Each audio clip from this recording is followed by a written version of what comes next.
All right, welcome back to Primetime Sports Monday. Now, the Premier League Clubs Association, PLCA, has moved to refute claims of a breakaway by clubs in the Red Stripe Premier League.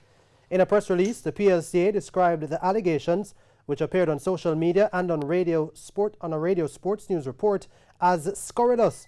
The association also said that the clubs, which comprise the PLCA, had a video conference last week Thursday, at which certain plans for the future were discussed and unanimously agreed.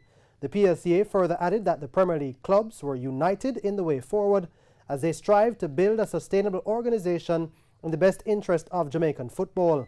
The RSPL has been on an indefinite suspension since March 12 due to COVID-19. Up to the time of its postponement, there were 4 rounds to go in the regular season, but the playoff picture remained unclear as teams 7 through 9 still had a chance to make it into the top 6. Waterhouse were leading the standings with 54 points, just one ahead of second-placed Mount Pleasant Academy, with Portmore United and Humble Iron 3rd and 4th on 46 each, and Tivoli Gardens and Dunbeholden 5th and 6th, both on 43 points.